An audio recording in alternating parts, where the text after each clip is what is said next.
Bem-vindos à terceira parte de Arte da Guerra, desta vez para irmos bastante mais longe, até à Oceania, mais propriamente até às Ilhas Salomão, onde aparentemente a China pretende instalar uma base militar que, como é evidente, tanto a Austrália como os Estados Unidos, neste momento eh, conluiados, digamos, no AUKUS, não estão nada interessados em que semelhante coisa venha a acontecer. É mais uma região que tenderá a ficar sob forte pressão nos próximos tempos, não lhe parece? António, é muito curioso que quando a Rússia diz que não quer uma intromissão dos Estados Unidos e dos países da NATO dentro de um país como a Ucrânia, e que a Ucrânia tem todo o direito de fazer as suas alianças no plano internacional que queira, ao mesmo tempo os Estados Unidos e a Austrália digam que um determinado país nas ilhas do Pacífico não tem o direito de fazer uma aliança com a China e de criar condições para uma base militar e para uma cooperação militar com a China. Quer dizer, Claro, as coisas são um bocadinho irónicas neste aspecto. Dá a ideia exatamente. que só funcionam para um lado.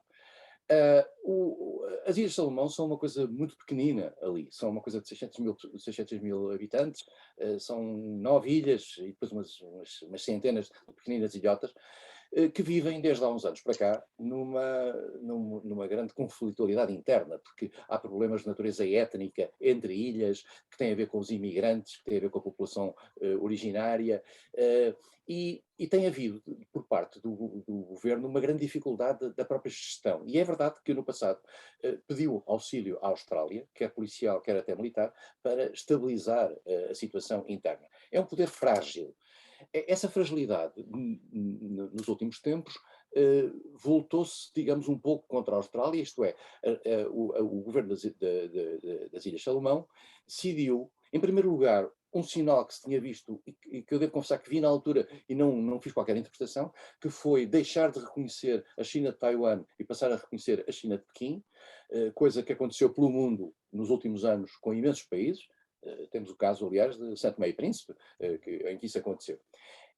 E isso traduziu, estas coisas nunca são por acaso, são com acordos financeiros, são com um conjunto de variáveis que Claro, naturalmente ajudam a mudar a opinião, e numa certa altura verificou-se que a China fez um acordo cujos contornos exatos ainda não se conhecem, mas já o fez, um acordo que permite a passagem e a estadia por algum tempo de barcos militares chineses, e alguns acordos complementares de natureza económica e de cooperação. Isso alertou a Austrália, porque a Austrália, e aqui voltamos outra vez à questão da Ucrânia, a Austrália considera aquilo junto da sua zona de influência. exato. E os Estados Unidos, que têm uma relação muito grande com a Austrália e que se preocupam quase sempre com as zonas de influência, particularmente quando é a sua própria, olharam para aquela questão com preocupação. Inclusivamente há uma declaração de um diplomata americano nas Nações Unidas dizendo que tirarão as devidas consequências no caso de determinadas linhas se passarem. Bom, os Estados Unidos, como é sabido, vivem neste momento numa tentativa de reforçar a sua aliança com os parceiros do Indo-Pacífico, no sentido de conter aquilo que consideram ser a expansão chinesa, e naturalmente viram com muito maus olhos esta ação chinesa junto das Ilhas Salomão. E em particular, num tempo em que a Austrália está numa atitude de agressividade crescente face à China. Nós sabemos que havia uma grande ação de natureza comercial, por exemplo, chinesa dentro da Austrália, que, Exato. que a China representa um bom mercado para a Austrália, e não obstante isso, a Austrália colaborou ao lançar uma ação que é manifestamente uma ação anti-chinesa, que é o AUKUS, que é a ligação com o Reino Unido e com os Estados Unidos, no sentido de criar uma espécie de aliança estratégica contra a China. Não é de agressividade militar, mas de contenção militar.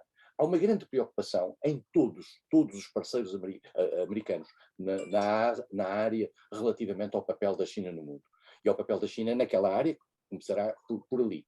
Estamos a falar de Indonésia, do Japão em particular, começar logo pelo Japão, mas também a Austrália, mas também a Indonésia, a Coreia do Sul, Claro. extraordinariamente.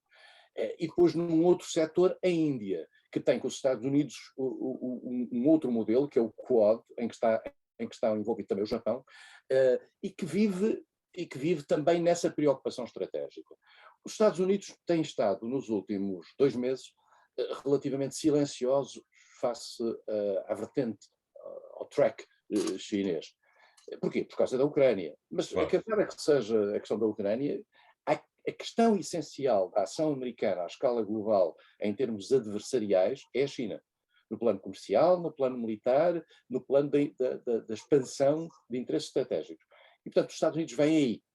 E por isso mesmo, esta questão microscópica relativamente às Ilhas Salomão, de que nós nunca ouvimos falar durante a Segunda Guerra Mundial, foi ali a grande batalha de Guadalcanal, em que as tropas dos Estados Unidos e do Reino Unido, creio eu, batalharam contra o Japão naquela altura.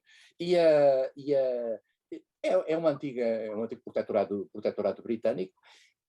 Tem muito a ver com aquele conjunto de ilhas que ali existem. Há 15 países naquela zona do Pacífico, que em princípio estão sossegados, mas naturalmente, a partir do momento em que se desequilibram as forças, isso vai alertar o grande parceiro dali da região, que é a Austrália, que é um país que está, curiosamente, eu diria quase como a Turquia, está a readquirir uma certa maturidade de afirmação geopolítica. Parece-lhe que a China está a fazer aquele papel do vamos fazer qualquer coisa enquanto os outros tipos estão distraídos, os outros tipos dos Estados Unidos? Pode ser assim, quer dizer, a China faz uma diplomacia silenciosa aí e em vários sítios. Repara, a própria nova Rota da Seda, aquele plano antigo de expansão em matéria de infraestruturas, também fazia parte disso. Era uma espécie Claro. de crescimento silencioso, teoricamente não agressivo, mas que no fundo põe em causa os equilíbrios pré-existentes. E a China provavelmente vai fazendo isso ali e provavelmente até o estará a fazer com outros países, em muitos cenários africanos, até latino-americanos. A China está a atuar, mas os Estados Unidos não estão desatentos a isso. Resta saber, às vezes, se vale a pena confrontá-los nessa matéria. Mas são as chamadas, o professor Adriano Moreira chamava isso, as zonas de confluência de poderes. As zonas de confluência de poderes, de vez em quando, vêm ao de cima. Exato. Muito bem, muito obrigado, embaixador Seixas da Costa. O programa de hoje fica por aqui. Veja ou reveja esta e outras emissões no site da JTV, onde tem também disponível e nas principais plataformas de streaming o podcast do programa. Até para a semana. Obrigado.